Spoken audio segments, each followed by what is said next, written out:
thank you again for joining us. The last clip we did went viral. You know, every time we put a clip out of that one, it went viral. So the people definitely enjoyed it. And, you know, it's an honor to have you back here again.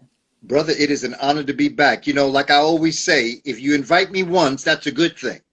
But if you Right. invite me twice, it means we did something right. Absolutely. Absolutely. 100%. No doubt. 100%. So like I Thank you for said, the it's an honor. invitation, Brother Chase. Absolutely. Absolutely. Like I said, the honor is all mine. And we glad, you could spread that wisdom again. And speaking of the elders connecting with the younger generation, we lost one of our master teachers recently, and before we get into the whole topic today of butt breaking, I just wanted to ask you, what can we learn from the life and legacy and the work of Baba Runoko Rashidi, who we Oh, lost recently, and was a master teacher. And I never got a chance to bring him on here because we were in contact with each other, but never happens. Sometimes things just, we don't take enough, assertiveness into certain situations. So that's one of the regrets I have. But, yeah. what are some of the things we can learn from his life and his works? Well, I first met physically. I first met Brother Runoko in 1985. And as I've told the story, my first presentation that I did publicly, with the permission of my teacher, John Henry Clark, was Runoko Rashidi and an attorney, LeGrand Clegg, out in Compton, invited me out to speak on my research on William Leo Hansberry, which is my first book. Right. And he brought me out to Compton to do a presentation, and I was on the panel with two other speakers, Charles Finch and James Spady. Okay. James Spady is the historian's historian. If you want to know anything about anybody, he's the person to go to, James Spady. He's out of Philly. Okay, I got to write that name down. I've never heard of that name before. Yeah, James Spady. He did a whole thing. He was sitting up in New York for months recording different rap artists, and he did a whole thing on the Hip Hop Nation. He wrote a book on the Hip Hop Nation, James Spady, Spady. Last time I knew, he was in Philly. The other participant was Dr. Charles Finch. Right. James Spady did his presentation on J.A. Rogers. And Charles Finch did his presentation on Sheikh Anta Diop, because he personally knew Dr. Diop, and he was fluent in French. So they were able to converse in Dr. Diop's home language. Right. And so that's how I first met Runoko. And then through the years, he and I worked together in different aspects. And the one thing that I think is the legacy of Runoko, because everybody comes to the table with their own contribution. Runoko contributed much, but the one thing that Runoko did was he traveled around the world and took pictures of our people all around the world, in Asia, in Europe. He used to go up into museums in Europe and in Asia, and he had, I don't know where he had his cameras, don't want to say, but he would take pictures of, it was against the law. Right. And you got to figure out, here you got this brother in a museum. Everybody's shocked at the brother in the museum in the first place. Right. So he go up into Estonia or Slovenia, and he be taking pictures. When I heard that Brother Runoko had joined the Ancestors, the first thing I did was went on his site and ordered every one of his books. Wow. I already had all of his books. But I ordered another set because, family, those books are going to be about $3,000 in about a year. Absolutely. Because not only the quality of his work, but also the fact that since he has transitioned, the system has a way of raising prices so his genius won't get to the masses of people. But I used to, whenever I spoke to Runoko, and again, we were supposed to go to Morocco and Spain together. I was going to work with him on an educational tour where I was going to teach classes while he brought us through the different places in Spain and in Morocco. But things didn't work out, brother. And just like you have your regrets, I got mine. Absolutely. You take the best from the rest. You figure out all things in divine order, wasn't meant to be. And so that's how I've looked upon it through the years. But he and I had been planning a number of different things where I would join him. Mm-hmm. But the one thing that I take from Ronoko, his contribution, is the fact that he was our eyes around the world. He was our Mm-hmm. ambassador. He went Mm-hmm. places people never saw an African American in their life. Absolutely. And he represented us in so many different ways. Mm-hmm. Well, he Right. made good friends around the world. He Mm-hmm. introduced African American history and culture to people who had some didn't even know African Americans existed. Right. And in certain places, like when I first went to Egypt in '83, there were Nubians, there were Africans that thought that Africans were still enslaved. Mm. Wow. See, this is why when movies go out, shows go out, Mm-hmm. people talk about, well, I mean, look, the movies out there, it may portray us derogatorily. But what we don't know is that for some people, that's the only thing they know about us. Right. Now, think of the movies that have gone across the world. Think of the rappers that have gone across the world. I ain't saying nothing outside of what the situation is. Everybody do their own thing. Right. But if some of the music, some of the lyrics, some of the movies that Africans around the world see us in, if that's the only thing they know about us, what do you think they think about us? Right. Right. Ronoko brought the golden legacy of the African American around the world, and he taught them. Not only did he go around doing tours for people, but Mm-hmm. he also taught the indigenous people about us. Mm. And then he would show them pictures of Africans all around the world. So he was doing Right. everywhere he went what he was doing for us. He brought the African Absolutely. world into Australia. What he Mm-hmm. did in Australia was phenomenal. What he did in India back in the 80s was Right. mind-changing. In fact, he got together with a group of Dravidians, the Africans, the Kushites in Mm-hmm. India, and they had formed an organization that they called Dalit Panthers, and they had modeled it after the Black Panther Party in the United States. Absolutely. And I was reading that in his book, and he had primary pictures, primary evidence. It was amazing, and these are pictures I That's had it. never seen before. That's it. Absolutely. And keep in mind, Brother Chase, those are pictures that people didn't see in Australia.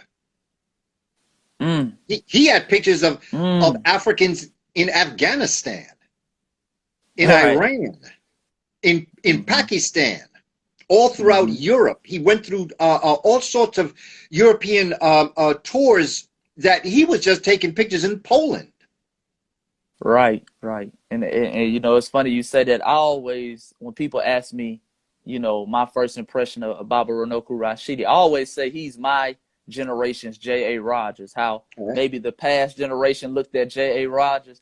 That's to me how I looked at Baba Runoko Rashidi. Just the fact that he was traveling around the world, documenting so much evidence, so many pictures, so many sculptures. I mean, all the way to Japan, islands you'll never think about. And he brought Absolutely. that forth to me. Absolutely. And you know what's interesting, Brother Chase, is the fact that he took J.A. Rogers' work to the next level. J.A. Rogers did not Right. have the type of photography that Mm-hmm. this generation had, didn't have the internet. 30 Right. years ago, you and I wouldn't be doing this right now. Exactly. Exactly. There's a whole nother world out here. And that Mm-hmm. is the exciting thing about me speaking to you, Brother Chase, and to the younger generation, so that you understand that you're going to take this to the next level. Mm. Whatever I have done, whatever my brother Runoko has done, your generation is going to take it to the next level with the next level of technology. Absolutely. And it's important that I understand it as it relates to Mm-hmm. my younger brothers and sisters. And it's important that my younger brothers and sisters understand it about us, because I know that a lot of us are at a point where we're doing research and we're challenging the elders and we want to get on their case and everything. But the Right. Right. important thing to understand is the fact that you're going to take this to the next level. You're going to make it more accurate. Runoko made Absolutely. J.A. Rogers' work more accurate. J.A. Rogers was Absolutely. accurate. His writing Mm-hmm. was phenomenal. But he Mm-hmm. so impacted, and Dr. Van Sertima so impacted Runoko, Runoko took that work to the next level. He literally Right. went there, took pictures, because back in the day, brother, when I went to Kemet, I had to take Mm-hmm. pictures with like one of those Instamatic cameras. Mm. Yeah. Okay. Yeah. There was no camera on my phone. Right. And so when I took slides, I had to take my camera and bring it Mm-hmm. to the place that would make the pictures and make the slides. We didn't have Mm-hmm. PowerPoint back then. We had Right. slide projectors where there was a brother named Amazing. Patar. And Brother Patar went to Kemet with us in 1983. Brother Patar is an ancestor now. But what he did is that he used to stand on the corner of 125th Street. He and Mm-hmm. I had the same type of slide projector. It was red. And what you do when you took the top off, you turned it over, and on the inside top layer, there was a white backing that became your screen. And Mm. Brother Patar would call me and say, "Yo, brother, I'm gonna be on I'm gonna be on 25th, because in Harlem, black folk don't say 125th; they say 25th. Right. Right. If you're going up to Okay. 135th, they say, "Yo, man, I'm going up to 35th Street." Right. If you're going to Right. 116th Street, I'm going to Yeah. 16th, because most black folk, maybe not now, but back in the day, they didn't travel outside of Harlem. They stayed in Harlem. So Mm. there was no differentiation between 116th Street in Manhattan and 16th Street. Right. Right. Okay, so what Patar would say is, "Yo, brother Booker T, I'm gonna be on 25th Street. I'll be there about 6:30, man. You think you can make it there?" And if I could, I would. And what we would do is we'd stand on the corner of 125th Street outside the Teresa Hotel. That's where Malcolm and Fidel Castro met. Because when Fidel Castro came to America back in the 60s, he didn't want to stay in hotels downtown. He came up and stayed in Harlem. Right. And the Right. Teresa Hotel was the only real hotel we had in Harlem. So Mm-hmm. what he would, and was very famous, the Teresa Hotel, very famous. Everybody and Mm-hmm. anybody stayed at the Teresa. If you were performing at the Apollo Theater around the corner, you Mm-hmm. stayed at the Teresa Hotel. Sammy Davis Mm. Jr., James Brown, Isley Brothers, Mm-hmm. you could go through the list. Okay, Wow. so this was a very famous place. This is where Nelson Mandela spoke when he came to New York. Was Mm. right there on 125th Street, where Adam Clayton Powell meets Martin Luther King Boulevard. For people not in New Okay. York, you may not know what I'm saying, but it's called the African Square. And Mm. this is where Patar would do slideshow on the trip that we went to Egypt.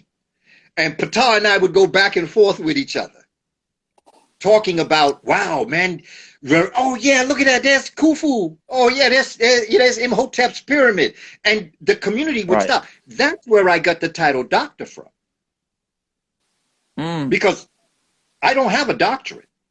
I have 2 master's Mm. degrees, but I don't have a doctorate degree that legally people call me doctor. My doctorate comes Right. from the community. And Mm. so they'd say, "Oh yeah, there's Dr. Booker T." But that's how I got what I consider the honorary title of doctor, which means more to me Right. than any accredited college, because when the people call you doctor, you're teaching. Absolutely. And I Absolutely. tell you this story only to emphasize how Brother Runoko Rashidi took that technology to the next level, just like what you and I are doing, Brother Chase. Mm-hmm. Because back in the day, there was no Zoom, there was Right. no Instagram, Right. the only thing there was no YouTube. Mm-hmm. The information came through the grapevine, through the community. That's how I got to be known, through the grapevine in our community. Because we Mm-hmm. didn't have no access to what we have now. This is phenomenal Right. what we're doing here now. But what are we doing, Brother Absolutely. Chase? The younger generation and the elder generation is coming together with the new technology to bring the information to the people, like Runoko did with J.A. Rogers. Absolutely. Years from now, there's Absolutely. going to be another form of technology. that the younger generation is going to take this to the next level. Now, what I say to young people is, if it were not for people like J.A. Rogers and Ivan Van Sertima, there would be no Runoko Rashidi and Kaba Hiawatha. Absolutely. And just like in years from now, Brother Chase, when a lot of the younger generation looks at this, you know, well, you might be my age at this time. And when they look at this, okay, that's going to be like the generation looking at what J.A. Rogers did. Every generation did the best they could with what they had. Respect it. Absolutely. Honor it and make it more accurate. Mm-hmm. But don't argue it. Absolutely. Because there's always room for more accuracy. And I know what I'm doing will become more accurate in time. I ain't wrong. But I know there's a lot more to be accurate in. Time will do that. Your generation will do that. Just like I attempted to take the work of Dr. Clark and Dr. Ben and Dr. Scobie and the list of scholars that I had been learning from to this level. And now I am them with you.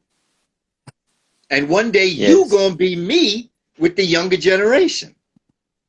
Absolutely. That's just the cycle of life. That's it. And all of us come like off our the brother plantation. used to say. That's it. Absolutely. And all of us come from our people on the plantation, and they kept a legacy alive. And they did the best they could with what they had. They ain't had no Sheikh Anta Diop. They didn't have no John Henry Clark or J.A. Rogers. But something in the DNA of our ancestors on the plantation kept this legacy alive. And they handed it down to the next generation. They made it more accurate. Next generation made it more accurate. Next generation made it more accurate. And now here we are. The marathon continues, as our ancestor Nipsey would say. That was beautifully said. You know, and what I think is so many people, like even when I was reading J.A. Rogers' Sex and Race, even the little paragraph about the indigenous black people of Hawaii, it planted a seed where I just went on a year journey. You would have thought I was Hawaiian, because I just dug into it. Just from that little paragraph, he planted that seed in my head. And it was like somebody giving you a baton in a relay race. And saying, go finish the race on down the home stretch. So, you know, that caused me to write in my volume 3 book, go deeper into, you know, the native people of Hawaii. And, you know, now we have DNA research, haplogroups and different things that he didn't have access to. We can really go in on it. So, you know, that's one of the ways that, you know, Baba Runoko Rashidi and yourself have just given me that baton, and hopefully I'm able to run as fast as I could run to the next generation and hand in the baton. Hey, brother, you'll do the best you can. Absolutely. Because anything past your best is stress, and stress will kill you. See, the elders got the lines for you. Oh yeah, man. You gotta, you have to understand that you do the best. That's all anyone can expect from you. Because we all sweating. You know, I often repeat the story. There's a Brazilian brother named Paulo Freire. And he came to New York. He was invited to New York to speak.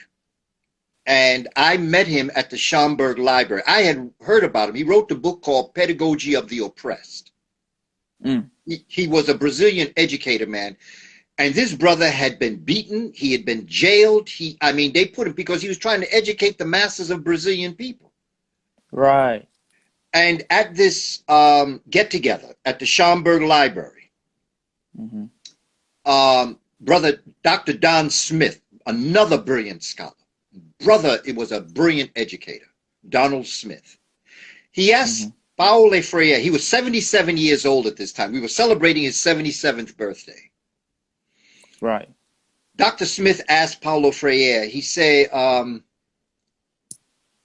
Doctor, they beat you, they jailed you, they hounded you, yet you kept on going. They said last night, the Organization of Latin American States had a reception for him. Eating, dancing, they had everything. And he said, yesterday when I went to the affair, he said, you was dancing, samba, and you was laughing, and you were eating, and you were enjoying life. And Dr. Smith said, what was it that got you through all of that to get you here? And he says something I never forget, just like the epiphany you had with J.A. Rogers in Hawaii. Right. I just want to share this with you and everybody else because this was one of my epiphanies. He said, the one thing I came to realize in my life was that it was my job to make it possible to make it possible. And I thought about that, Brother Chase, because we beat ourselves into the ground and regret all the things that we didn't do or couldn't do. And I'd like to see the school that I envision. I can see it. I'd like to live to see it. Now, I don't plan on going anyplace anytime soon, so I'm not premonition anything. But what I'm saying is that even if I live to be 120, 130, I still may not live to see my dream come true. Right. But my job is to make it possible for that school to exist in 100 years. It's not my job to see it, because if I see it, I'm going to stress myself out. Absolutely. Because every time I don't see it, I'm going to get frustrated. But if I just keep on keeping on, doing the best that I can do, somebody down the road is going to build that school I see. Absolutely. And that's what our ancestors did on the plantation. They knew that in their lifetime, they may never be free. They knew that what needed to be done, their dreams that they had, may never have been manifested in their life. But they knew that if they just kept on keeping on, somebody would be free. And those people that they dreamed of is us. In their dreams, they manifested us into existence. Right.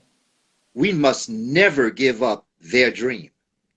Because if I just keep on keeping on, somebody's going to build that school I see.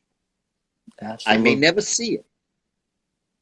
But I know now, today, if I just keep on keeping on, somebody's going to do it. Just like our ancestors on the plantation. And every generation that followed wanted things for themselves and their family that they knew that they might never see. But they knew if they just kept on keeping on, somebody would. And here we are. Right here, brother. You and I are here. Talking to what I'm looking at, maybe 220-something people. Right. That's a miracle, brother. That's black magic. Absolutely. And I know you talked about last time all the ancestors that came to create me and to create these 229 people in the room who are also here with us. That's right. You know, just that chain of life, that is truly amazing. Absolutely, brother. Absolutely. Yes, indeed. Yes, indeed. But there's something else I want to tell you, brother. There's another brother that joined the ancestors the other day. And again, there are so many great people in our community that we may not know. They're doing great things, but we may not know. There's a brother. His name is Brother Sababu. Sababu was Dr. Amos Wilson's right hand. Last time I spoke to Brother Sababu, he sent me some books because Dr. Wilson, having transitioned in the 90s, since then and now, you're dealing with upwards of 20-something to close to 30 years. Right. The numbers that Dr. Amos Wilson was citing in his books, Blueprint for Black Power, Awakening the Black Genius in Children, Awakening the Genius in Black Children, you know, the psychological dimensions of the Black child, all that information through time has changed. Right. And what Sababu was doing and what he was explaining to me is that he was updating all of Dr. Wilson's work to make it in this day and age. Right. If you think of Dr. Amos Wilson, if you don't know what was behind Dr. Wilson, if you don't know the scaffolding, the support unit that he had behind him, you would not know Brother Sababu. But if you went to Info Systems, if you work with Dr. Amos Wilson, because I work with Dr. Amos Wilson in education. Right. If you work with him, if you went when he was teaching at Bronx Community College, I used to meet with him in a deli, in a restaurant on the corner of 149th Street and Grand Concourse. People that know New York know what I'm talking about. But just to give you the exact data, we would sit and we would talk and plan, and I would explain to him, because I was in the classroom every day. He was a college professor. I supplied him with the data he needed to understand what exactly he was saying. Sababu was always there, taking notes. Sababu has joined the ancestors not too long after Renoko. And so I bring him through us in this conversation to honor Brother Sababu for all the work that he did. Brother Sababu. Now, younger generation, it's time for you to step up. You know, you have to understand, we got to pass this baton to somebody. Who hand we going to put this in? And that's why I'm with you here today, Brother Chase. That's a blessing. That's a blessing. I'm handing the baton over. Absolutely. And I'm thankful for the opportunity. And, you know, just like you say, giving it all I got each and every day. And having the tough conversations, you know, because I look at a lot of the ancestors and the elders now. Y'all had a lot of tough conversations when these conversations were frowned upon, you know, in our community, you know. But going back into, you know, the topic of the day that we really want to get into, and this is one of those conversations that's frowned upon. You know, a lot of the younger generation, with our brother Tariq Nasheed releasing earlier this year the movie Buck Breaking, it's become a popular term that we're hearing a lot. A lot of people are seeing what they're doing to some of our brothers and sisters in the entertainment industry or around the world whenever they start speaking too much truth to power. You know, whenever they start getting a little too black, we see the buck breaking tradition comes back into play. You know, so I wanted to, you know, have a powerful conversation tonight about buck breaking for the people who don't know, and ask you, starting off, what is buck breaking for, like I say, the people who might not know, and where does it originate from?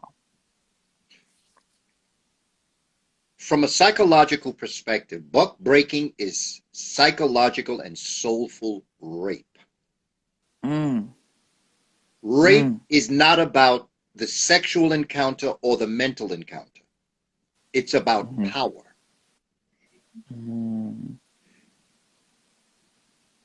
The most recent example of buck breaking, in fact, I could think of a couple of examples of buck breaking. Me too. Absolutely. One of them is George Floyd. You see, because buck breaking isn't so much for the person that they are violating. It's for the community that is watching. So imagine them getting a brother, 250 pounds, strapped, big, strong, and spreading him out in front, and they raping him. That psychologically was to tell the group, if I'll do this to him, what you think I'm going to do to you? It was conditioning on the plantation. If we're talking about that, buck breaking has been going on for a long time. And buck breaking is meant for someone who is inferior and insecure to be able to psychologically create an advantage over people that they know are superior to them, which would have been the Africans on the plantation. Absolutely. But it's not just a physical buck breaking. It's mental buck breaking. I know teachers in the New York City Board of Ed who buck broke their students by breaking them down. Okay, by taking the toughest child in the class and breaking them down. So the children that are watching this are saying, wait a minute, if they would do that to Kwame, what I think they're going to do to me? It was conditioning. Okay, and when that demon had his neck, had his knee on George Floyd's neck, and he was looking in the camera, that was buck breaking. But you know what was important about that is the buck breaker broke himself. Which is unusual. Very unusual. But all you need is one example. And once you get that one example, you cannot buck break that way anymore. They try to. This whole idea of protecting the police, that's buck breaking. What they're telling you is, we can kill you and the policeman will go off. And I noticed too, Baba, just the constant cycle that you see this demon's knee on his neck over and over and Yes, over and over. It wasn't a channel that I can turn to that I didn't see that video. that's right. And it's truly amazing just the psychological effect it has on the community, where Yeah, even the warrior class in our community know they can't do certain things to cops that they would do to other black people, if that's that right. makes sense. You can have a hardcore gangster who'll go shoot up a school, but he That's won't right. touch a cop That's right. because of that cycle that has been like, hey, you already know that buck breaking process. So That's right. yes, indeed. And you see, there was two things that happened that I found very interesting in that particular incident. Number one is that the young lady that was filming it said she really wanted to do something to stop it. The brother that was the MMA fighter was calling them names. He stood where he belonged, but he was calling them names. He called him a chump or whatever he was calling him. In 20 years, brother, maybe 10 years, maybe even sooner, I don't know, there's going to be another MMA fighter on the block, and he is going to do something. Absolutely. There's going to be a young lady that is going to do something. You see, once that came out of their mouth, it put the seed, the thought in everybody's mind. Absolutely. See, this ain't going to go on much longer. Plus, the other thing, brother, that we all have to realize is that the Western civilization is falling apart. That is right true. now. That's very We're true. watching. Okay? I was in the military during the Vietnam War conflict. Brother, the Vietnamese beat the heaven out of America. Right. Okay? Listen. America had in communication, because I was in the military, I was attached to almost every segment.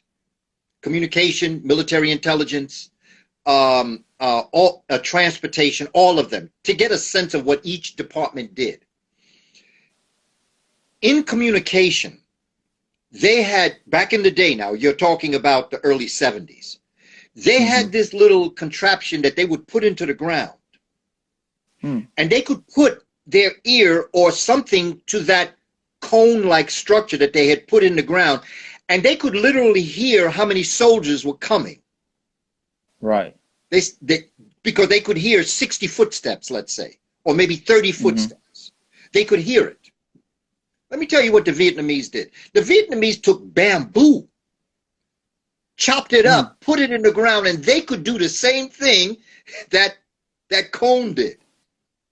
They took nature and made nature be able to do where they would know what the Vietnamese would do. Bamboo is really bad. If you know what they would do is they would take bamboo shoots and they would slice them so that they were sharp like razor. They would put a big pit, create a big pit, and they would put like 100 to 200 of these bamboos in the ground, sticking up out the ground. And then they would lay over grass. And then one of the Vietnamese would risk their life to come before the American soldiers or the European soldiers, because the French were in there too. And they would chase this Vietnamese. Some of the Vietnamese got killed.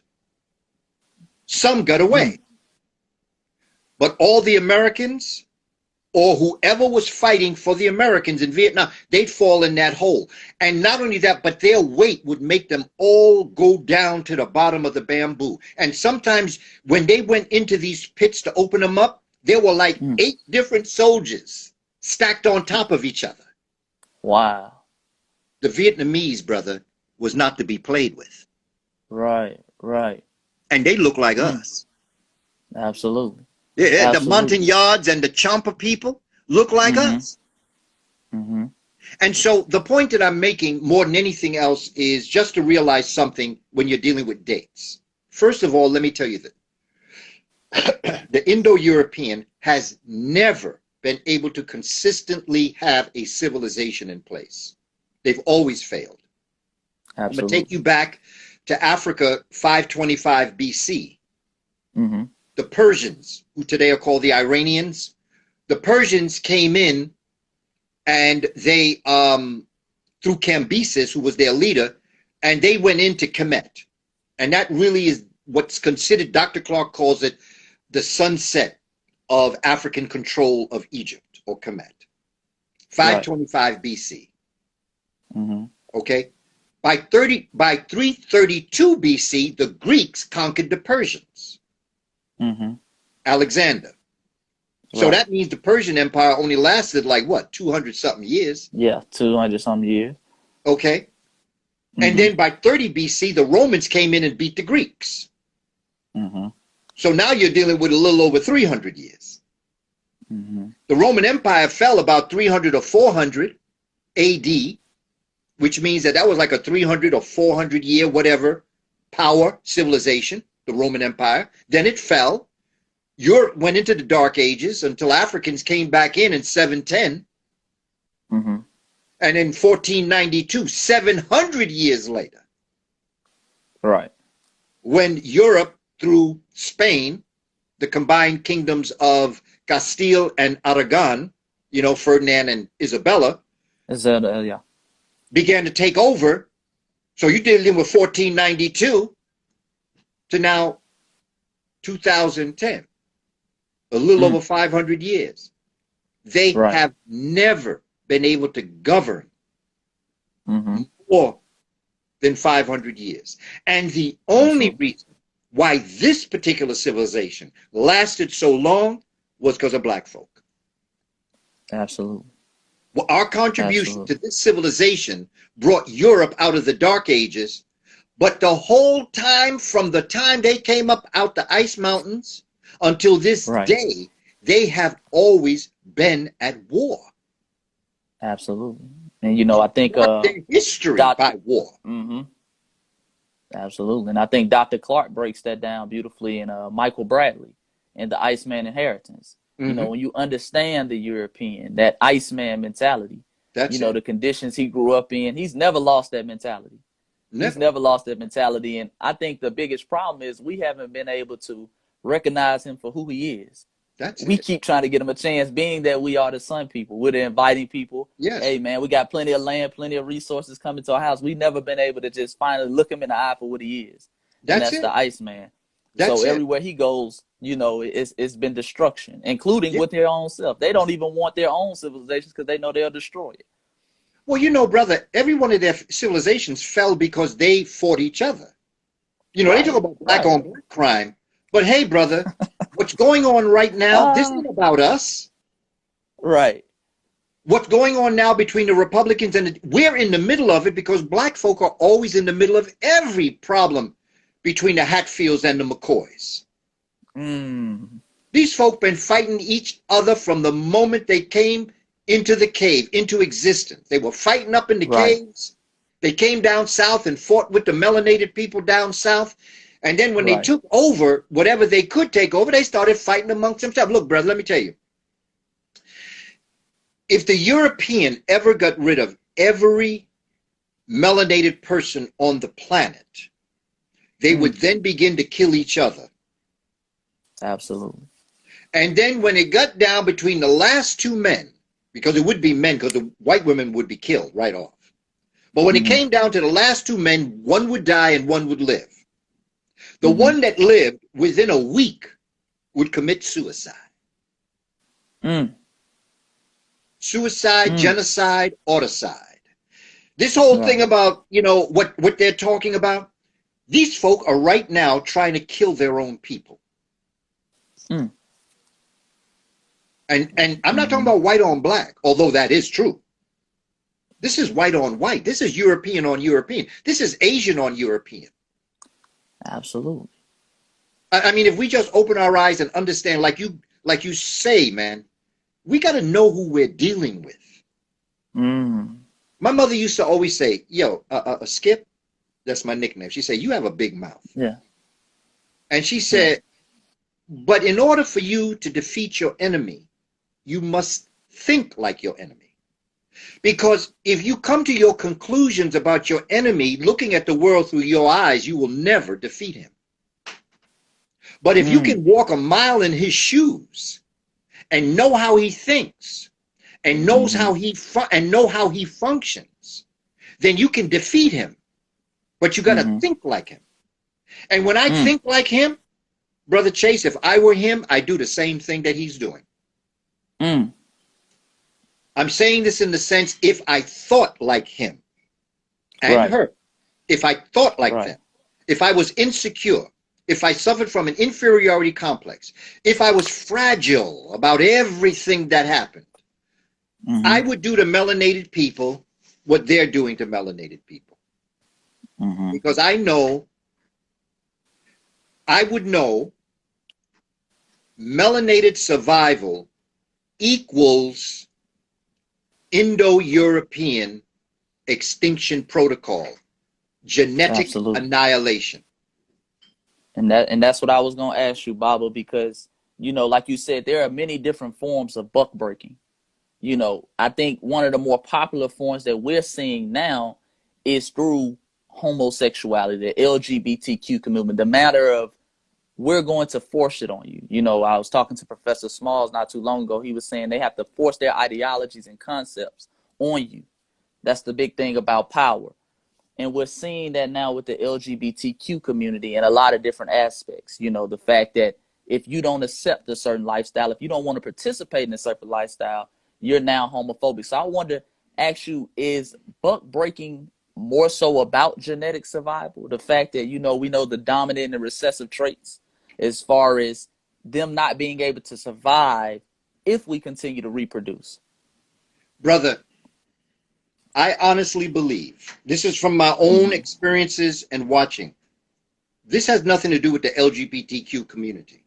And I think that, again, when people make you start to look at things, they distract you, you start looking at other things.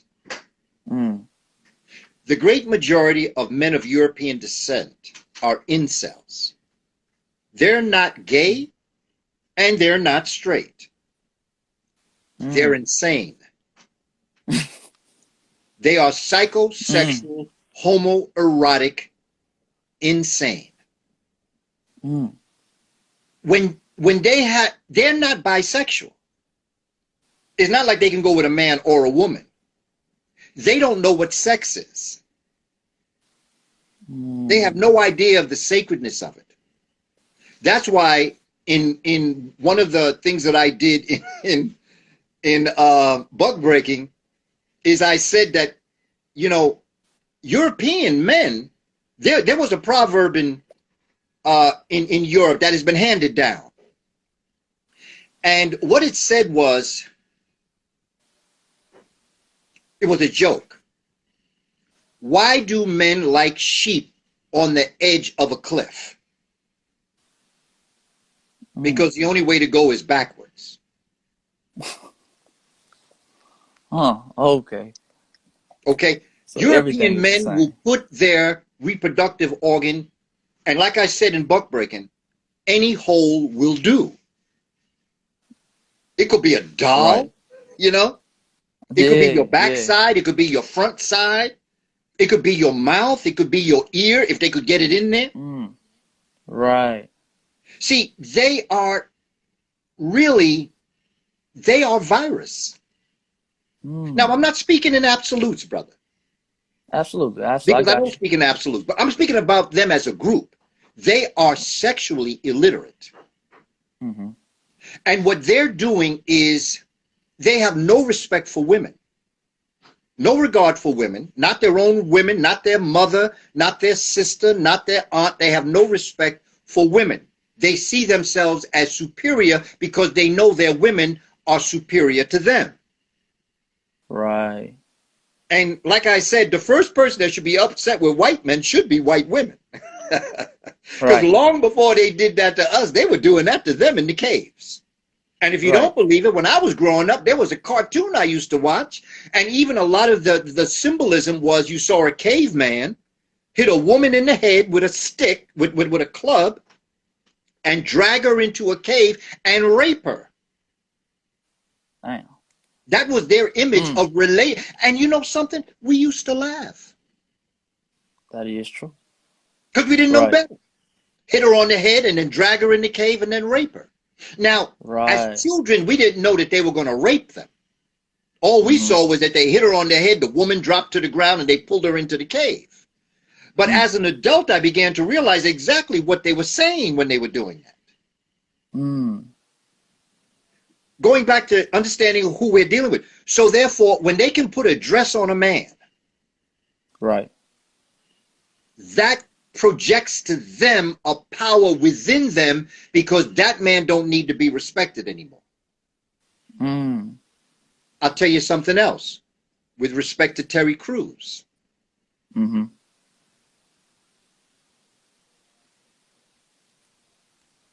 When that incident happened to him, see, that was buck breaking right there. Absolutely. When that man inappropriately touched him. But when Terry Crews told that story, he made him a victim. He made himself the victim instead of telling the real story. That this man that touched him was a virus. And that the story could have been molded another way. So that when you see them putting a brother in a... See, there's two steps. And people talk about effeminization. But that's not the first step. That's the second step. The first, you cannot effeminize a man that has not been demasculinated. The first step that you do is you demasculate. You take his manhood from him, and then you put another type of thought process into him. So you have a brother that... Say again? I said it's stages, levels. Exactly. See, we miss the demasculinization. And we go straight to the effeminization. Because you can't put a man in a dress. It don't go. But if you can demasculinize him, then you can put a dress on him. But that is a form of buck breaking. But brother, what it really is we're dealing with an individual who is seriously mentally flawed. And so I tend not to get distracted from that. Like Neely Fuller says, if you come into a solution about a problem and white supremacy isn't the cause of it, you don't understand the problem. Right.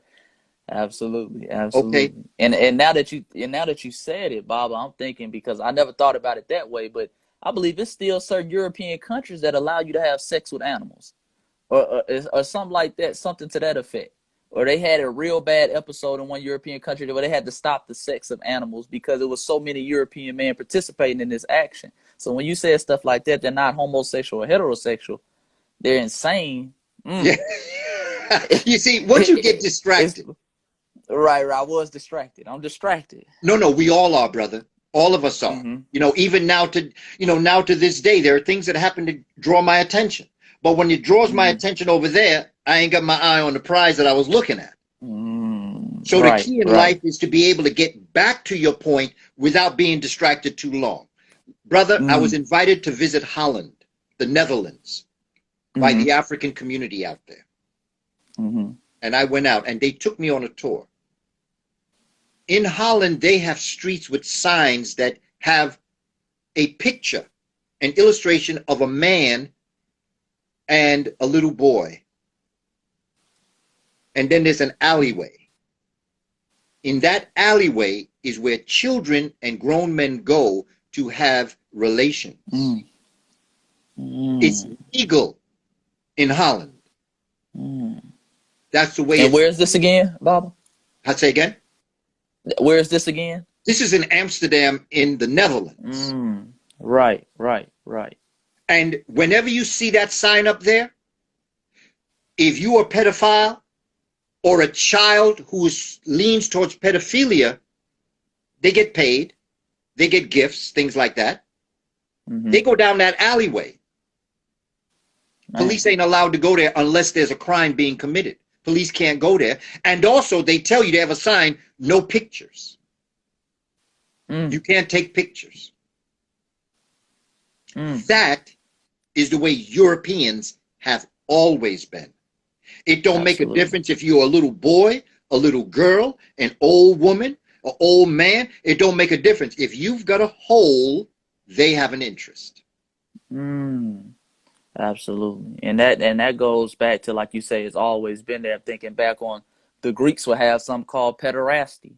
And in pederasty, that's what it was. That was part of their culture. That was coming into your manhood, they would say. A boy has to get with a man to explore his sexual nature. So I didn't know they were still doing that today, though. They actually had, this is legal in Amsterdam today. Wow.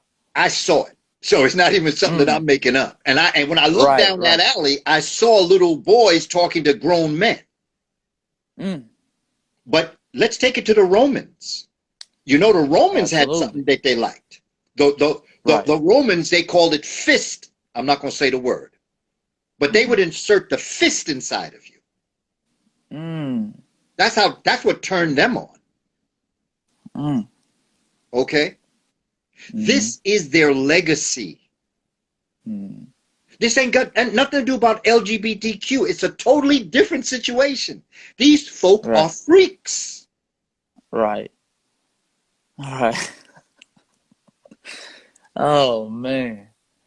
See, this is the point that I'm trying to make. So we don't have distractions. And if somebody can take your manhood, they can then change your perception of yourself. And that buck breaking of that brother was also meant to break him, to humiliate him in front of the group. But here's a story that they don't tell you. There were sometimes that person that broke that brother got broke that night and was found dead. See, everybody wants us to view us as victims. Right. But that big brother that he did that to visited him that night and took care of him. See, we didn't let this just happen, brother. But they want us to think that it happened because it can make them look atrocious, which they are. But at the same time, there were things that we did. We didn't let that go down. Absolutely. There were times that the member that he had inserted in the man couldn't be found. He was dead without his reproductive organ. Right. So it's not like we always allowed this to happen and we didn't do anything back. Even to this day, we still got street justice. But they won't talk about that. Absolutely. You're not dealing with somebody who has sexual preference. You have someone who's dealing with sexual deviancy. And that goes back to living in the ice. How many women do you actually come upon in your life? It's like being in prison. It's like being in an ice prison. So when they was up in them mountains and it was cold, they needed to get warm. And any hole would do. Any hole would do. And still with the same mentality to this day. It's the exact same mentality. And now it's through choice. So they've been buck crazy from the beginning. Because it's one thing to do it because you have to. It's another thing to do it because you want to. And that's who all these things that you see happening, all these the Proud Boys, all of these supremacist groups, so-called, all of them are incels, involuntary celibate. If you go to all of them, they'll tell you they don't know how to talk to women. They don't know how to relate to women. They don't know how to date women. They don't know how to react to them because they don't know their mother. Now, you know, there was a sister that I worked with years ago. She was in charge of multicultural education in a high school. And she did her degree on self-esteem in women. And what she found out is that 85 to 90% of black women had very high esteem. And 15% of white women had esteem. So it was almost flipped. 85% of white women didn't have esteem. See, brother, okay, I say to sisters, okay, sisters, I know there are some times that people speak in a way that's not very pleasant. Brothers say things to you that's not nice, but they're always giving you compliments.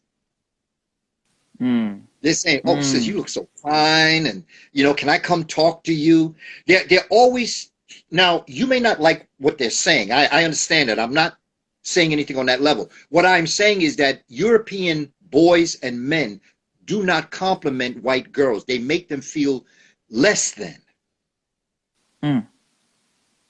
And so the self-esteem of white, and that's why white women want to look black. That's why they put all that stuff up in their lips to make them big and plump. So why they put all that stuff up in their breasts and in their booty and in everything. Even the corset of Europe years ago was meant to make that waist go in and let the booty come out. And push the breast up to look like the black woman. You see, these are realities. And I understand, after a while, you walking down the street and every brother that you pass and got something to say to you, but he's telling you something positive. He's telling you, you look good. I'd like to be with you. Can I talk to you? It could be nerve-wracking and annoying, and sometimes they even take it a little bit further, which is inappropriate and unacceptable. I understand that too. Right. But what I'm dealing with is the basic psychology of the mind of a young black girl growing up in a community where she knows that the men admire her. Right. Whereas in the European American, and see, we don't know this because we don't grow up in their neighborhood. Absolutely. So we don't know this. But the young European boys are always putting the young European girls down. Always got something negative to say to them. Always saying something that's inappropriate. But it is never complimentary. And this sister in her paper came to find out that sister, and that's why sisters are able to do what they do. Sisters got it going on, and they know they got it going on, and they're just riding this through this situation because the black has always been the center of everything that has ever happened in the world. Even on the plantation, everybody went to Mammy. Even the owner, the enslaver, went to talk to Mammy. Mammy was telling everybody what to do because she raised all of them. Absolutely. Not only that, she probably breastfed them too. And cured her with her herbs as well. Okay. So, yeah. So, I mean, the European male is a deviant. It is a virus to the human family. And if black folk decided to get online to pay back the European for what he did, if we were going to get our reparations, we'd probably be maybe sixth online. Because the first one online would probably be the earth. And then would come the water, and then come the air, and then come the animals, and then come the woman. Right. You see, if we have a problem with him, chances are there's a lot more people got more problem with him than us. Even as horrible as they treated us. Look at what they did to the air. They polluted it. Look at what they did to the water. They polluted it. Look at what they did to the earth. They polluted it. Look at what they did to the animals. They made killing them a sport. That don't exist in the ancient world. You don't kill for sport. You kill for need. Right. Native American would kill a bison or a buffalo. Black would kill a buffalo. Every part of the buffalo was used for the betterment of the community. From the meat that was eaten, to the innards that was used as stitch, to the bones that were used as implements, to the hair that was used for covering. Every part of the buffalo was used. And they always ensured that they took care of the babies. They always made sure that for everything they took, they put something back. Never to take the head of the bison and put it up on your wall to show your kill. For fun. Yeah. That did not exist in the early ancient world. You killed out of necessity. These folk kill for anything. because they really would like to kill themselves, but fundamentally they're cowards. So they kill other people instead of themselves because they really would like to commit suicide. Right. They don't hate us. They hate themselves. They just can live out their self-hatred by hating somebody outside of themselves because they're too coward to look within to deal with their own situation. I wanted to ask you this because this is my theory. How important is ownership when it comes to fighting back against butt breaking? As far as we see a lot of brothers and sisters, whether it be recently the rapper the Baby, that brother's apologized. I think he's on his 5th apology by now. They still canceling his shows, still canceling deals. We saw with our brother Nick Cannon last year. He had Professor Griff on, and they were talking about the original Jews, and they just started, well, you're anti-Semitic. And that brother had to apologize 10 times. They took away his show. He's just now getting it back. He's struggling to get artists on there, a guest on there again. You know, and to me, ownership always comes into play. And these are people in our community, Baba, that we would consider wealthy. These are brothers who are millionaires. You know, so how important is ownership and control when it comes to fighting back against that butt breaking process that many of us go through? When you understand who you're dealing with, when you know better, you do better. When you understand the purpose of buck breaking is to impact you. When we viewed what happened to Nick Cannon, when we viewed what happened to the Baby, something that we should know is something Jay-Z told us on 444. You can be rich, but you're still a nigger. You can be a doctor. Right, still a nigger. Yeah. Okay? You can be a CEO of a corporation. You can be a general in an army, but you're still a nigger. Malcolm said that years ago. Malcolm asked him, Malcolm asked this rather, bougie brother. Yeah. He said, brother, because he had a doctorate. He was a doctor. And Malcolm asked, he said, do you know what people call a black man with a doctorate? And the guy looked at him, and I can't recall. He said, a nigger. Now, I don't usually use that word, brother. I very seldom ever use it, but I'm using it for demonstration's sake. Right, okay. Because, right now, I don't want to say the N word, because the N word is not going to give the power that what I want to convey to you and to the audience. Absolutely. No matter where you are in life, if you are African,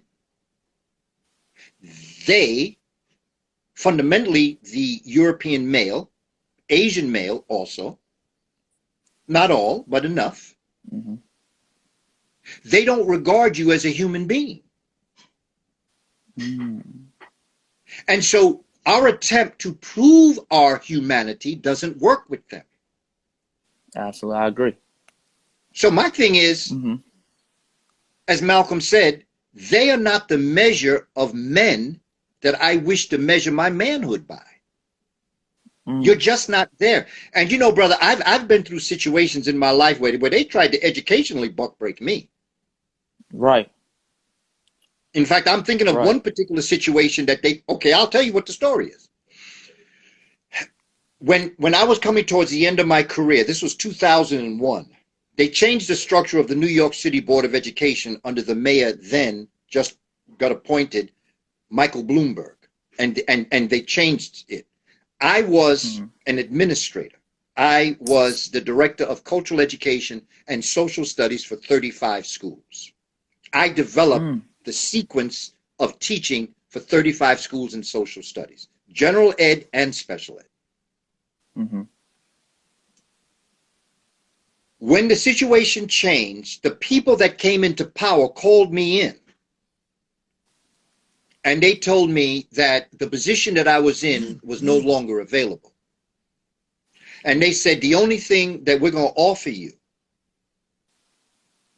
is this position.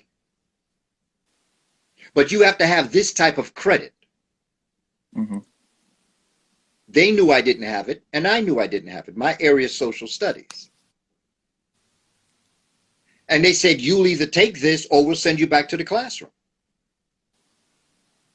And so I said, I'll go back to the classroom. They were shocked.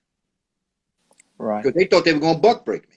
They thought the last thing I ever wanted to do was to go back to the children. And as I was going out the door, I turned around and told them, I said, you know, in my experiences, I would rather go back and work with children than to continue to work for assholes like you. And I threw them the F-bomb. Right. And my middle finger. Right. And the last 7 years of my career, I spent as a teacher in a classroom in a middle school, of which I had the most formative, informational experience, because the last 7 years of my life, I went back to understand, because I was an administrator, so I didn't do what teachers did. I administered teachers. So the last 7 years of my life, and see, the thing was, the principal couldn't find any place to put me. So the last 7 years, every year of my career in the Board of Ed, I taught a different subject. Right. I was a math teacher. I was a music teacher. I was a social studies teacher. And I ended my career by being an art teacher.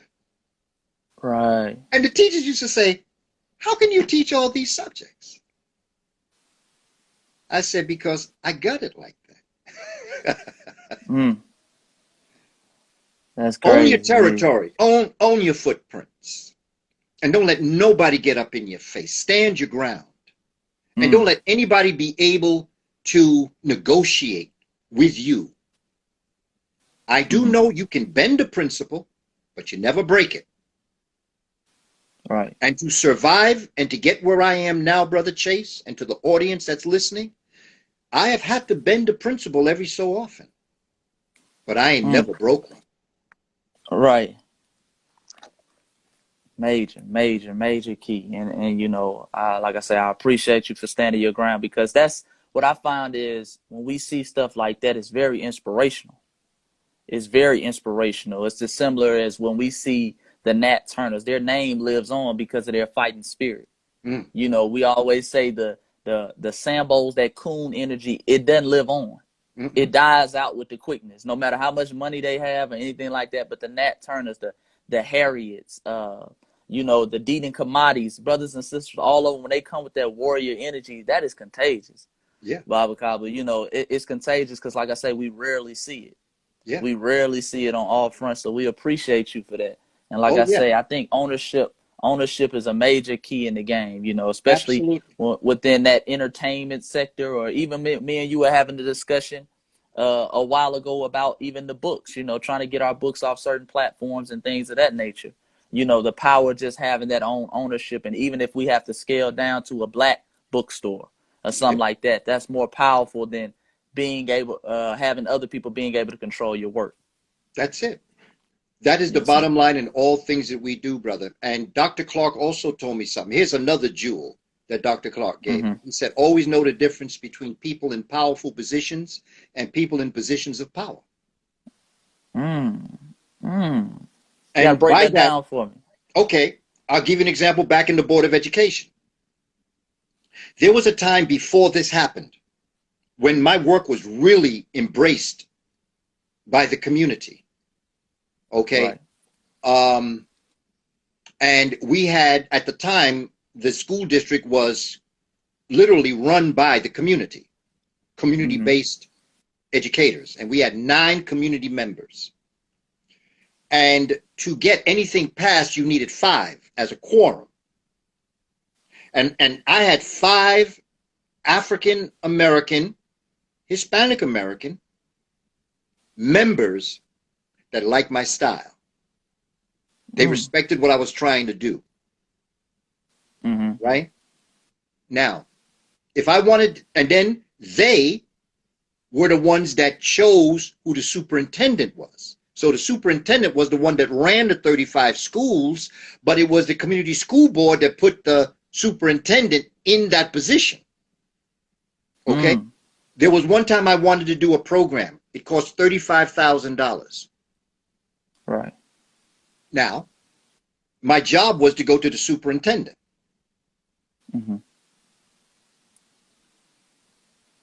But I knew that he was in a powerful position. Because I knew what that superintendent would tell me is, I'm going to go and I'll speak to the community school board for this idea. So what I did, realizing the difference between a powerful position, because it was the community school board members that were in positions of power.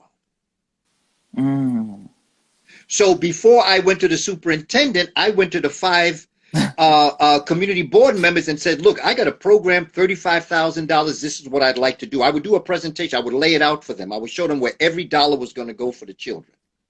Right, right.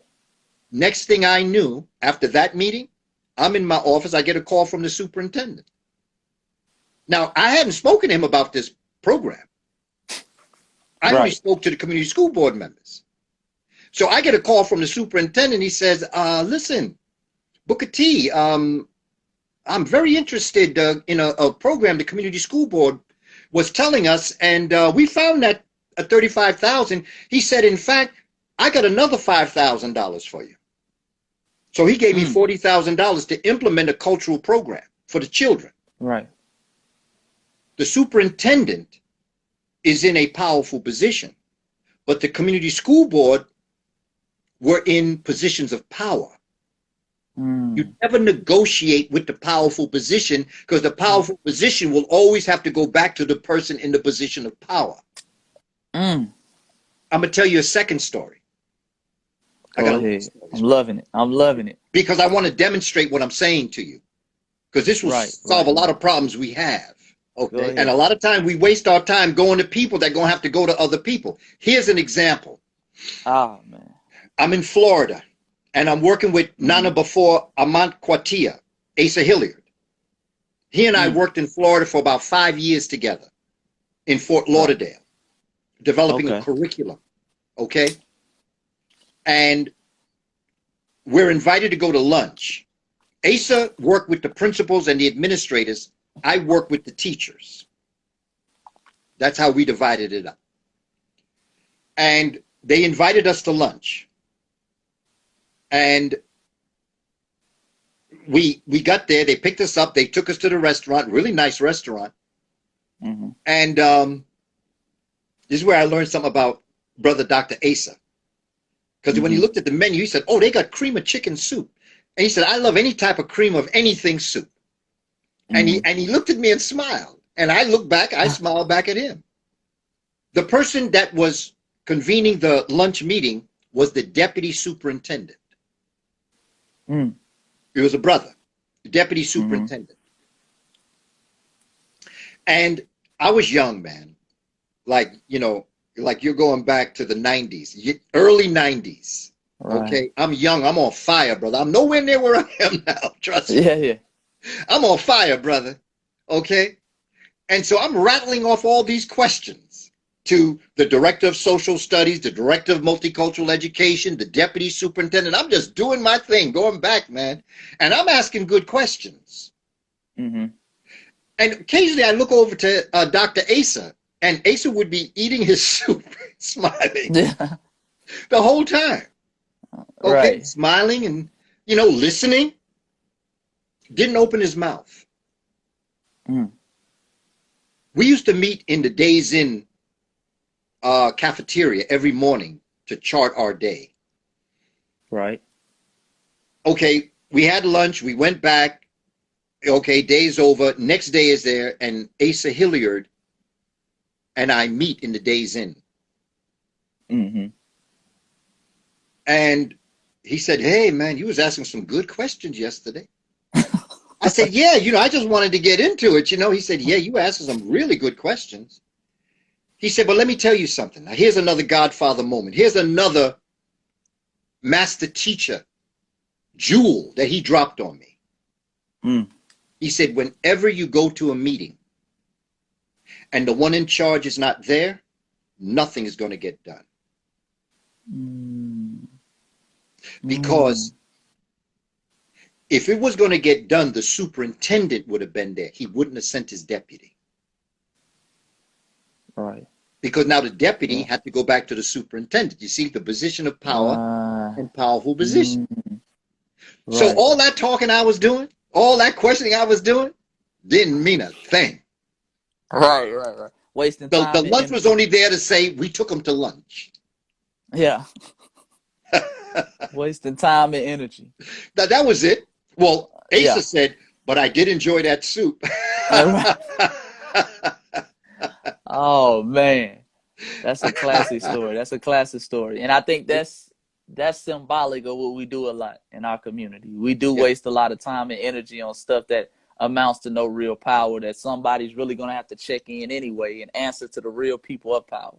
So, that's very important. And I think it goes back to again what you say as well is getting sidetracked a lot. I do that a lot as well. We all do, Sidetracked brother. with issues Yes. that don't even amount to nothing. Yes. Wasting our time sidetracking. Yeah. Yes, indeed. Even to this day, I still do it, Brother Chase.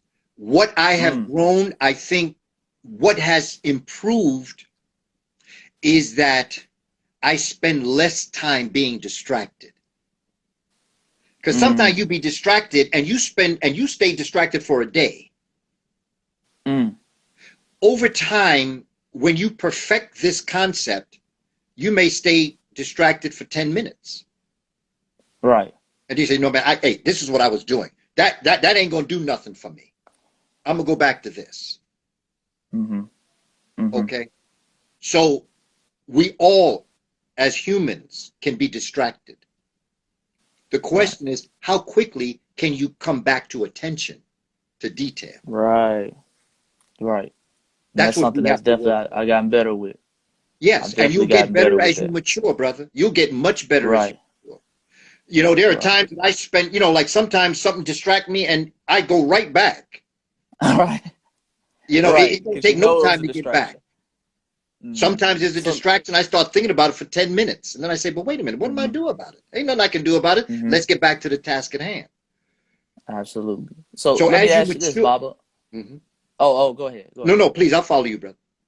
I was going to ask you, so when we talk about, some people don't like to use the word white supremacy, but I like to use the word just to highlight the importance of, what we're talking about. Is the importance, should we put our focus on white supremacy or ourselves? Because that's always a big discussion in our community, even when it comes to the butt breaking. Some people say, well, don't worry about what they're doing, worry about ourselves. But, I always say, well, when we're worrying about ourselves, that issue, that obstacle is always in the way. So no matter which way, we're always going to have to deal with the obstacle that is what some people call white supremacy. So what do you think? Is white supremacy a distraction off the real issue, or is it the real issue? I think it's part of life. And so what I say, be grounded in yourself, but be aware of them. Because you walking down the street, right? And you heading towards your destination.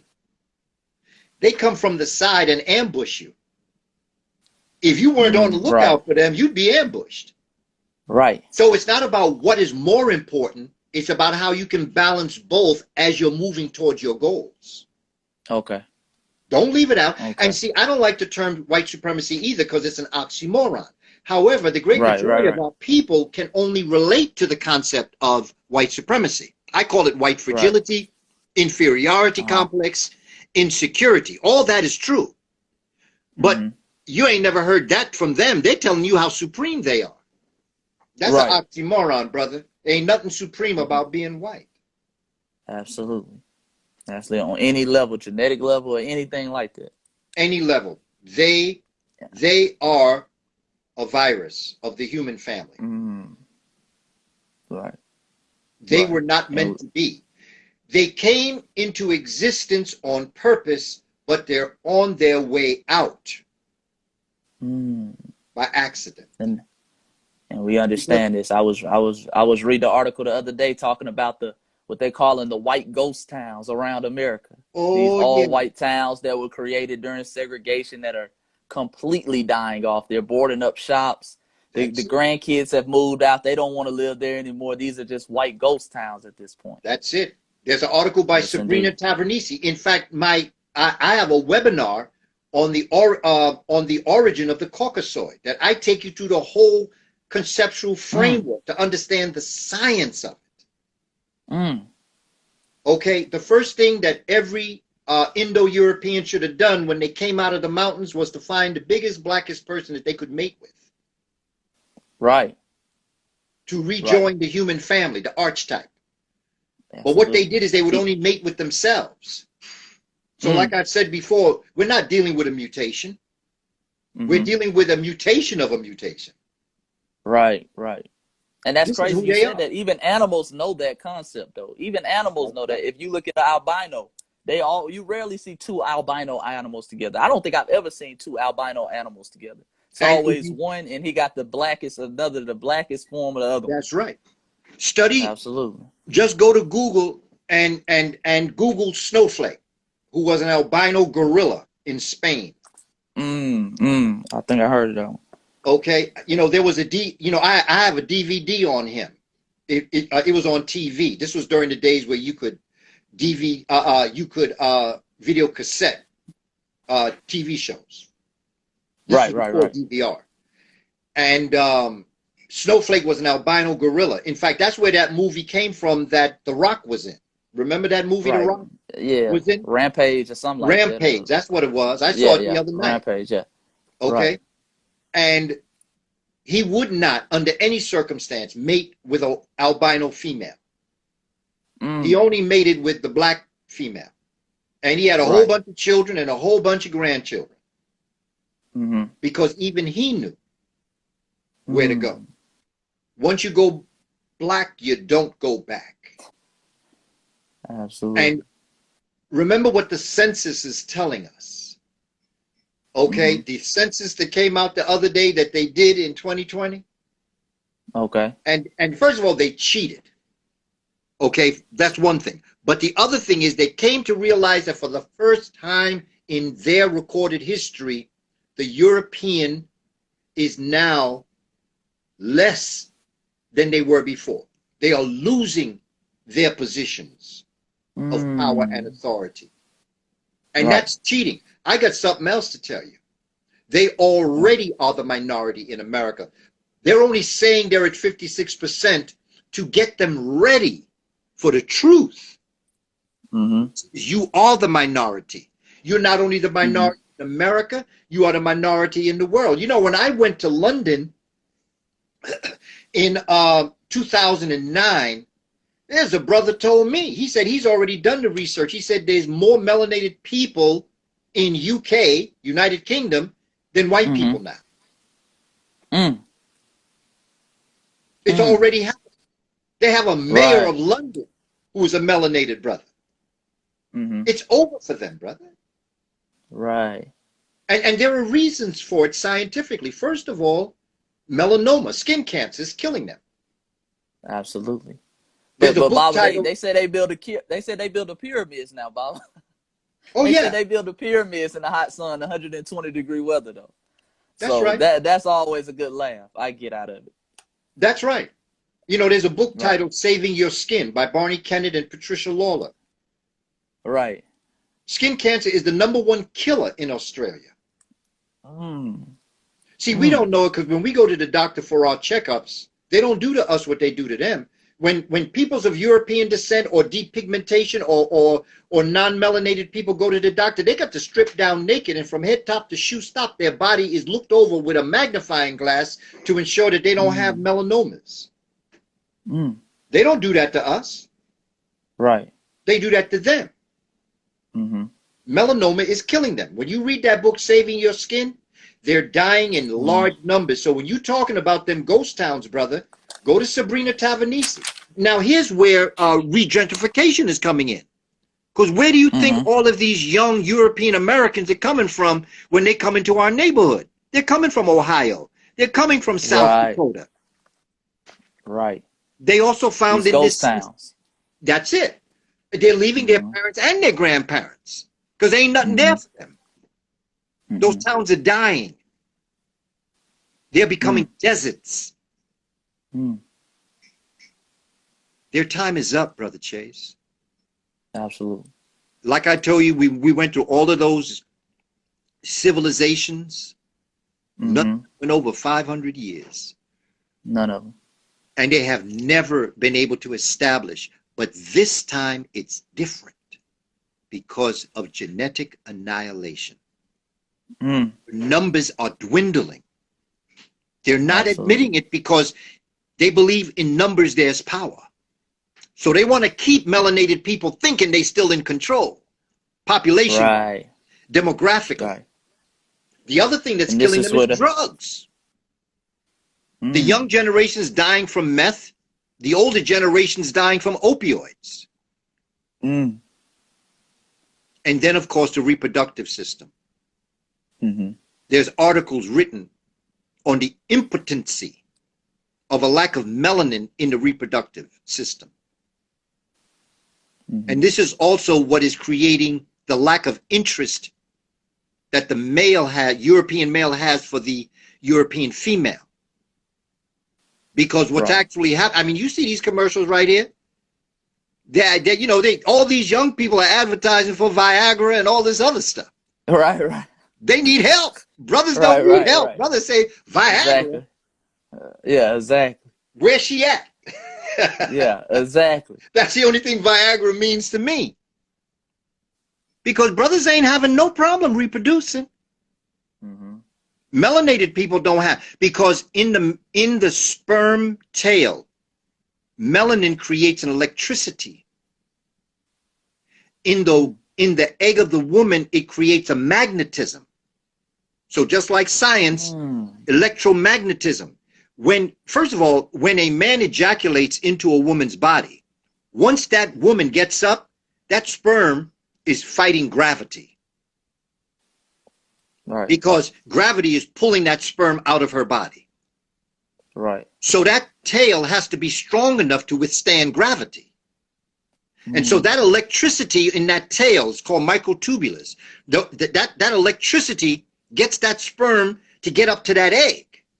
But at the same time, the sister's got the magnetism that's drawing the sperm to the egg to fertilize it. But when you're dealing with a non-melanated person, the tail is slow and the magnetism ain't happening. So that's what creates sterility. And well, it doesn't cause, it just doesn't let the sperm fertilize the egg. But in the sperm itself, it's impotent because it doesn't have melanin. This is why they be having to get them litters, man. People be having 8 children. Dogs have 8 children, puppies. Cats have a litter. Humans, at best, is triplets. Yes, indeed. There are a number of twins, but for the most part, it's one.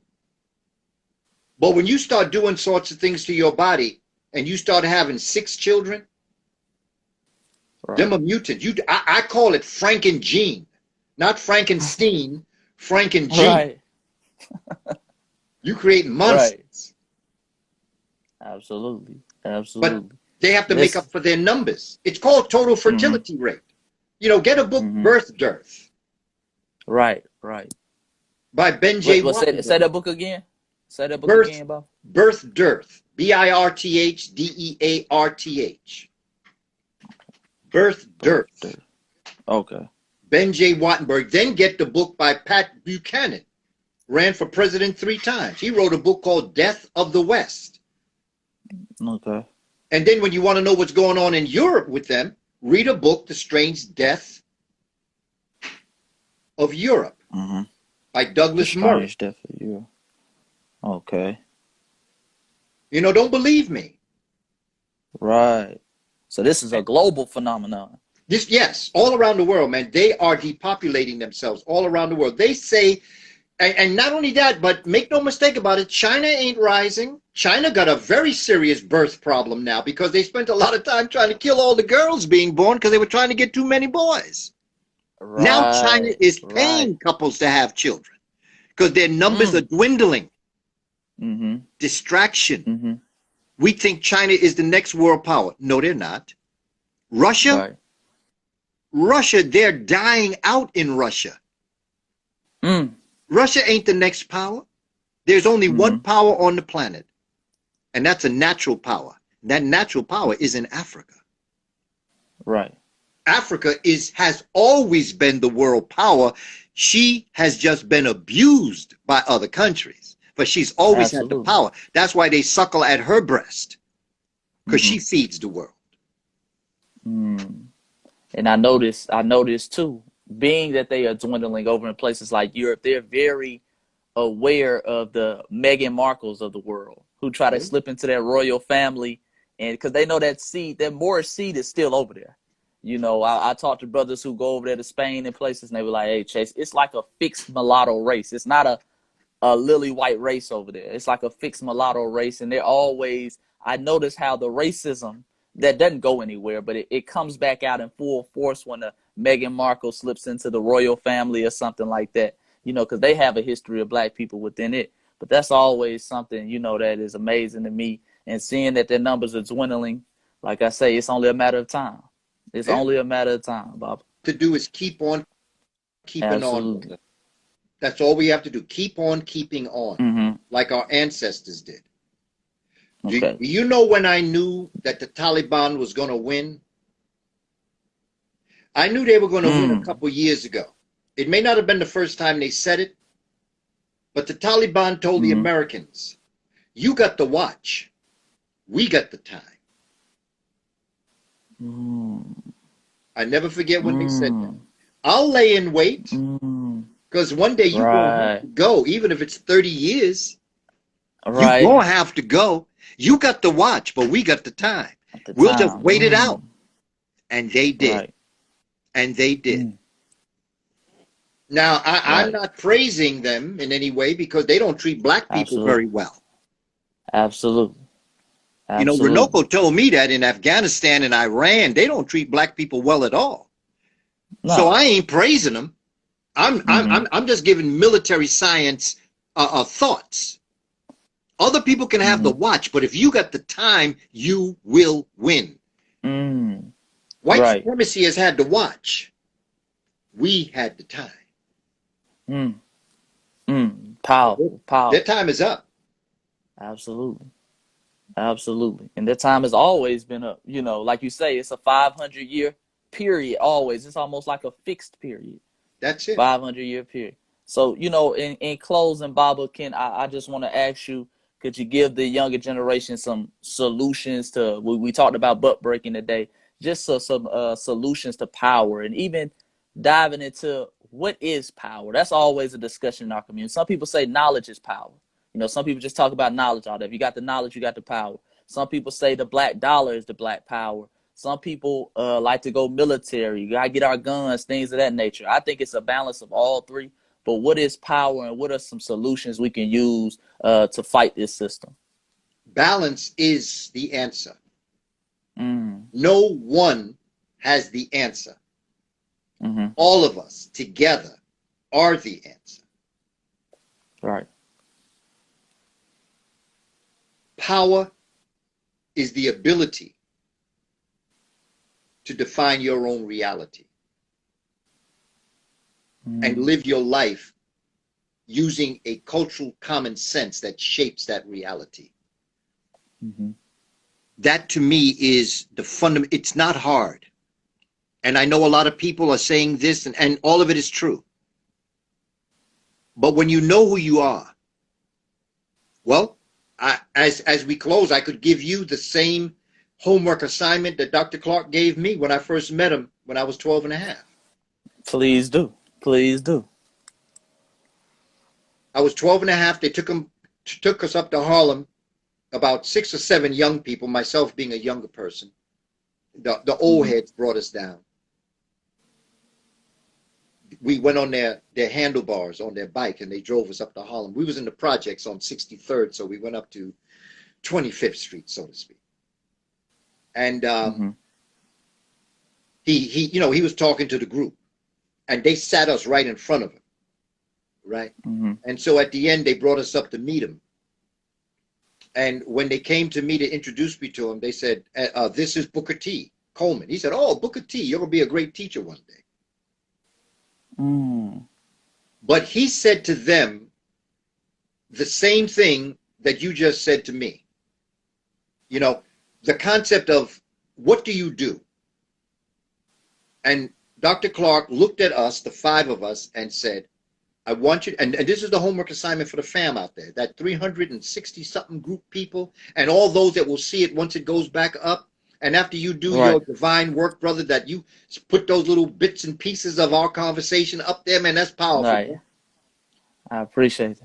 He said, go home, look in the mirror, and tell the person that you're looking at, I love you, and mean it. Mm. Because if you can't do that, there's nothing anyone else can do for you. Wow. Power is to be able to look in the mirror and love yourself. Love the width of your nose, the size of your lips, the texture of your hair, the melanin in your skin. Love what you look, because the Creator never makes a mistake. Right. So however the Creator wanted you to look, that's how you were born. Right. And what this system has done is made us chase fantasy instead of allowing us to dream who we want to be. See, a dream can come true, a fantasy cannot. And we spend too many times chasing a fantasy. We'll never be that. Who are you? Who are you? And when you figure that out, do you love you? Really love you, proud of who you are, proud of you. Hey, man, I got history, okay? I've had my days. I got here in survival mode. I got but I don't have any regrets, Brother Chase. No regrets. Whatever happened in the past happened in the past. I've forgiven myself for whatever I did.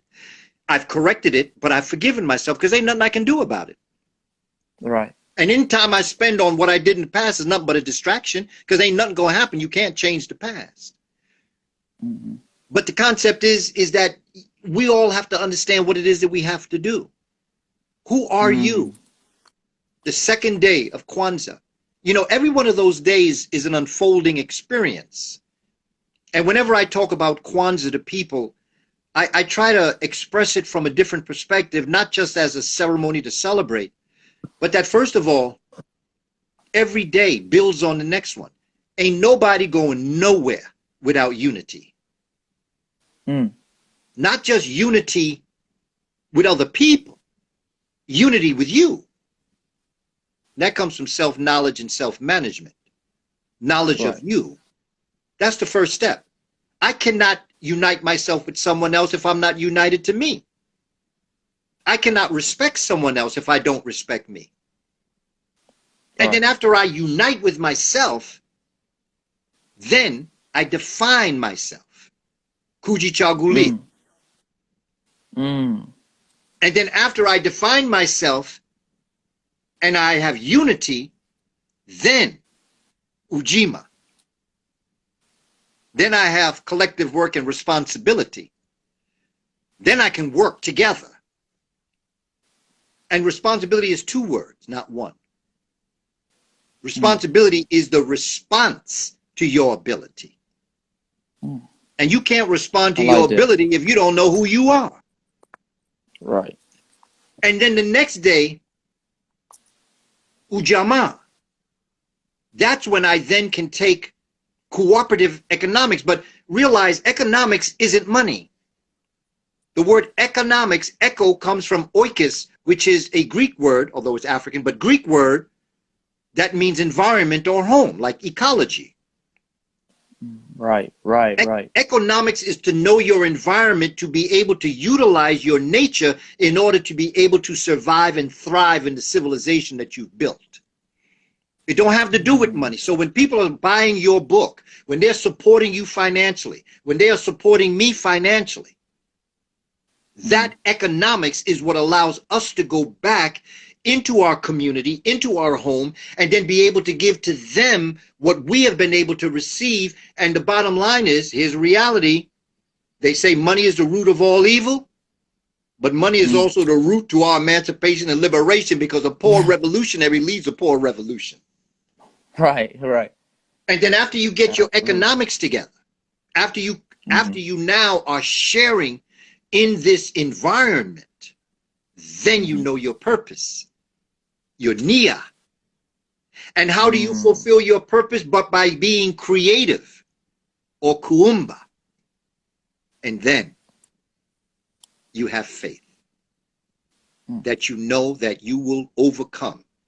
You just keep on keeping on, because it ain't over till we win.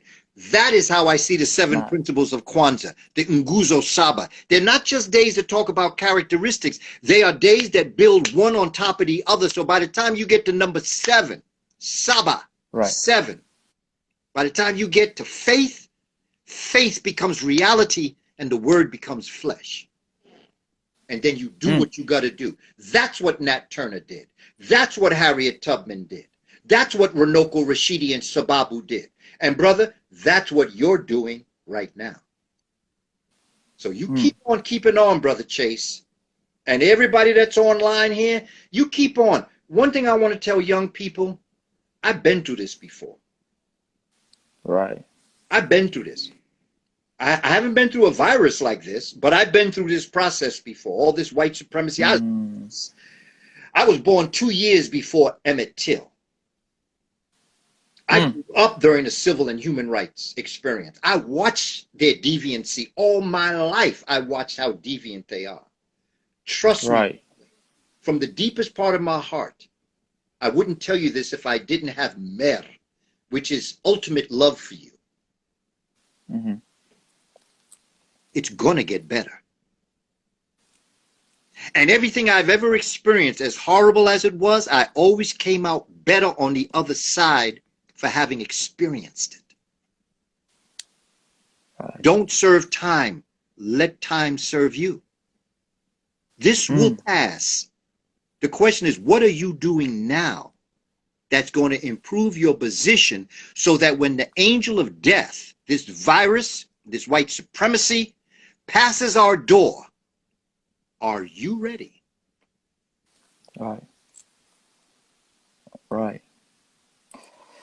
Oh man, powerful, powerful, powerful. Those are words to live by. Words to live by. I appreciate you, Elder. I want to thank you again for just blessing the platform. Like I say, I'm a student of yours. You know, when I was down bad on my depression, I tore my ACL in college playing college football. I couldn't find any solutions. You were one of the voices I gravitated to, and this is an example why. So it's always an honor for you to come on here and just, you know, bless the platform with your presence. So I really appreciate you. Baba, if you could also tell them where they can find your books. You have 3 books, if I'm not mistaken, Spirituality Before Religion, The Shabaka Stone, and The Honor and the Life of William Leo Hansberry. Yes. So if you could tell them where they could get it. Yes. Go to Amazon and you Google my name, Kaba Hiawatha Kamene, and they'll come down to you. Right now, if you buy 3, they give you a special deal.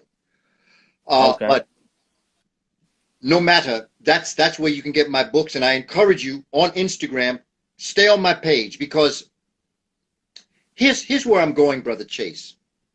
There's something I've come to realize about us as a people, but people in general. But I'm going to speak about us, African American people, African people of the diaspora. It goes back to the way I raise my children, my daughters and my son. I never told them what to do. I explained to them why we had to do it. You know, sometimes we talk to our children like, do this, do that, do this, do that. What I always did is, if I knew that we had to do something and it was in our best interest to do it, I explained to them why we would do it in a way that would make sense to them, so they would do it. It's not because I told you to do it. It's because it's the right thing to do. And so what I've always tried to do is to explain to the children that I've taught, to the community, where I'm headed. Here's my plan. I have a dream. Yes. The Instagram. As you should. And the dream can come true. I ain't got no fantasy. Absolutely. I have a dream and I'm working on it. The first thing is Instagram. Instagram is my way. It's like my bulletin board. I'm using Instagram as a bulletin board. I'm putting up different types of, well, I post a lot of everything that you put up. I post. I put up different presentations, different times of my life. I put up pictures. I put a picture up of Dr. Huey P. Newton yesterday. And again, I thank my son Heru for all that he does. I keep saying but my son, he the tech skill. Yeah. And my Instagram is where I put up information. My link tree is where you can go to my products. Okay. The idea is I've developed what I'm calling a webinar. I've already done 3. A webinar is a quick webinar. There's a lot of people that have asked me, well, you know, how do you teach? That's what I do on the webinar. No more than 20 minutes. And I'm not going to overwhelm you with a lot of information. It's concentrated, but what I do is that with your purchase for $5, less than a round trip subway ride, for $5, get it, family. You know, because I love us and I need this information to get to you. Right. I don't want to outprice this. You know, I am not depending on 5 people to purchase my product. I'm depending on 500 to purchase the product. So if I keep the price low, I can get 500. If I make it too expensive, I'll get my 5, but I'd rather get 500 because I'm trying to get the information to you. I'm not trying to make money. I tell people I'm trying to make a living, not a killing. And the more you support me and the more they support you, Brother Chase, the better you can do your job and the better I can do my job. And so the webinars are meant to be educational methodologies. How do you teach? Right. I'm not talking about the Moors. I'm not talking about astronomy. I'm not talking about the subject areas. I'm talking about brain anatomy. I'm talking about multiple intelligences. I'm talking about what are the arts and sciences. What is intrapersonal learning? What is interpersonal learning? We've got one coming up on the quadrivium, and the trivium is going to blow people's minds as it relates to how we taught our people. That's the webinar. You can find the webinar if you go to my website, www.kabakamene.com, KABAKAMENE.com. That's my website. Okay. You can also get it from my link tree in my IG, in my bio. Okay. You can also download the webinar there. And every Tuesday, we're going to produce a webinar. Okay. The first Sunday of every month, 8 p.m. Eastern Time, 5 p.m. Pacific Time, that's when I'm going to do my 2-hour webinar. Now, my webinar is my content. Hold on 1 second, Baba. Hold on 1 second, Baba. It's pinned down below, family. So the website, I believe that's spelled correctly, KABAKAMENE.com. Is that right, Baba? That's my website. Okay, so it's pinned down below. So everybody screenshot that and go ahead and get that. Go ahead, Baba. Okay, exactly. Thank you, brother, for that. And then Amazon is where you can get my books. But the webinar is where I take the content material. Like I'm about to do a lesson plan on the relationship between the human being and the galaxy, and I'm going to show you how we are microcosms of the galaxies. Just like the sun is a mic, and I'm going to show you scientific information that if you should understand it and know it, it then can take you to another level of interacting. Everything we talked about how we should be doing this and how we should be doing that. If you understood astronomy, all of your answers would come, because as above, so below. Right. So the Instagram is my bulletin board that puts up information. I do my Instagram lives. The webinar is where I teach educational methodologies. And the webinar is where I teach content information, the Moors, West Africa, things like that. So I've separated the 3 so that people understand what you're going to get by those different pieces that I offer. The Instagram, absolutely, that's where you find out what's going on with me. The webinar is educational methodology. And by the way, you could use this on your job. This is not just how you teach. This is also things you need to know on your job. Like this last time we did something on interpersonal skills where we tracked a series of things that go on within us that will allow us to understand how to come up out the trap of being distracted. And then the Right. webinar teaches the material itself. And when you put all three together, brother, that's Kaba Hiawatha Kabane. Beautiful, beautiful. And we got to, Baba, next time I get you on here, because I was meaning to run that by you.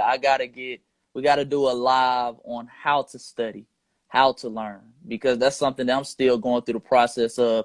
You know, it wasn't that I wasn't good at calculus in college, but I just didn't understand pre-cal. So I can't jump to calculus before I go through pre-cal. You know, those were some of the things that I think we have to study and we have to learn. And our ancestors understood that you can't jump into algebra before pre-algebra. You know, you can't jump into multiplication before addition, basic concepts like that. And I would love to pick your brain on that, how you studied, how you've learned all this information over the years, because for some of us, like myself, it's amazing how I can ask you a question and you can just, you know, go off the top of the head. That's amazing to me, because for some of us that's just not happening. And I know we all have the capabilities of doing that, and I know that comes from years and years of studying, but how to study. And the beautiful thing about, you know, the beauty and the curse about this technology that we're on right now is we have access to a lot of information, elders like yourself, but we also have access to a lot of misinformation. And that kind of messes up the learning curve with a lot of us. So I would love to do a live about that as well. Well, you know, it's funny, brother, because last night I was working on my webinar. I've got about a 5-part series on the art of study, how to study. And I'm going Gotta to get it. explain how I study. I have to get it. Yes, indeed. You see, and all of the webinars lead up to that. That's why, like you say, pre-cal and cal. Right. I have to take you through a process before I give you that art of study. Okay. But let me tell you something about calculus, brother. Calculus is the story of the cosmic universe. Calculus is melanin. You know the beauty, like when you're dealing with differentials and things like that in calculus. The beauty of calculus is that calculus transforms itself as you are solving the problem. It adapts to you. Isn't that what we do every day? When you are solving a problem, you are transforming the position you find yourself in. Right, that's calculus. Right. Brother, I knew young what I know now. Calculus comes from calculations of the cosmos. And all of the math is the language of science. And when you understand mathematics, but let me tell you something, brother. The Western world don't understand math. Mathematics come from the word ma'ati, ma'atikos. Right. That's why it's equations, because it's balance and harmony. That's what algebra is. That leads you to be able to measure the earth, which is geometry.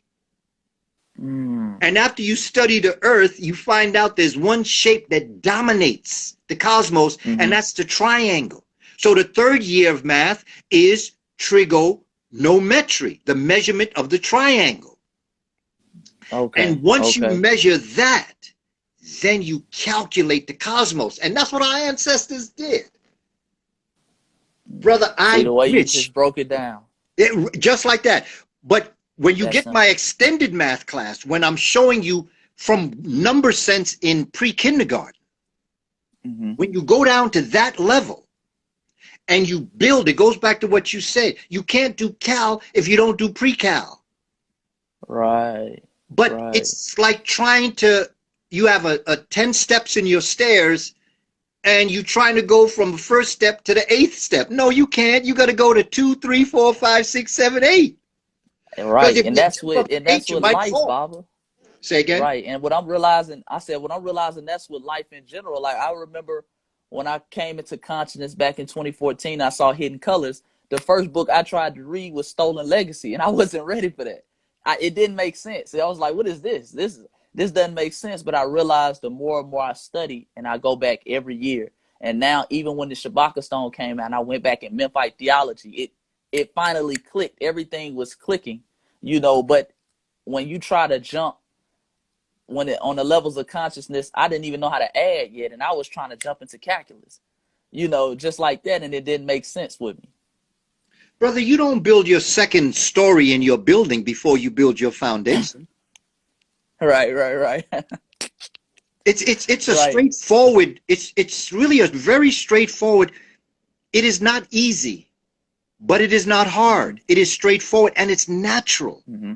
It's so beautiful, man. Right. I wish that I had known younger. When I was in college, there were colleges I went to that there was one year I had to take 14 credits in math, calculus. I had that black book, that big, thick black book that came in 2 volumes. Right. I had Right. 14 credits in 1 year. And then I had 12 credits another year. All I needed to graduate with a double major, 1 in math, was to take 4 more credits in math. And you know why I didn't take those 4 credits? Why? Because I remembered what Carter G. Woodson said. He said it took him 30 years to undo what Harvard education had done to him. I had had enough. Right. And the math that I had studied, the calculus, it had no relevancy to my life whatsoever. When I teach math, you can see you in math. I'll show you in math. I'll show triangles in your blood system. I'll show triangles in your body shape. I'll turn your head upside down and show you a triangle from your chin to the top of your head. I'll show you some. I'll show you some triangles. Something that you can relate is what to. makes. That's it. And when you can relate to it, you become it. When you become it, you know it. And when you know better, you do better. Absolutely.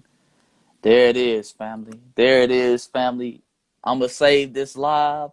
I'm gonna make sure I save it to my thing, so it might be off my page for a while. Instagram, of course, they do the whole butt breaking thing with me. They'll take my lives off with the quickness, and I'll lose them forever. So I'm gonna go ahead and make sure I put it on my backup file and save it. Baba Kaba, I really appreciate you. Like I said, gracing over the platform, blessing me with your knowledge, wisdom, and information. Hopefully, we can have you back on here again. Family, make sure everybody goes to www.kamakamamaheavy.com. And please go to the website, get those webinars. I'm going to be doing it as soon as I get off of here. Are the webinars live, Bob? The webinars are live the first Sunday of every month. The quibinars are every Tuesday. We just put it up on the site. The quibinars every Tuesday. The webinars every first Sunday of the month, 8 p.m. Eastern time. Okay. The first Sunday. The first Sunday of every month. Okay. Just to round this out, brother, by matter of degree, we all hurt. We're all coming up out of this process. But I want to say to the young people, to the younger brothers and sisters, and to you, my brother Chase. In fact, I can talk to you as I talk to all the younger brothers and sisters. I have such a profound respect for you and for what you're doing, because I know the distractions that have come into your life. And I know you could be doing a lot more on Instagram than bringing folk in here to give the folk information. I respect you, brother. And in the purest sense of the word, mer is that type of love that we have for our people that's unconditional. And you recognize that we're all by matter of degree moving through this process. And I encourage you to keep on keeping on. You are on the right track. And if you are black and you're still alive in America or anywhere in the world in 2021, I ain't got nothing but mer for you. Right. I don't care where you are in station of life, pimp, prostitute, gangbanger, don't care. You're our children. And we are responsible for all things that happen. And I assume full responsibility. And I just want to encourage you. I want you to know, put in the back of your mind, no matter what you're going through, this will get better. I've lived through it before. And every generation before us has lived through that. And it's always gotten better.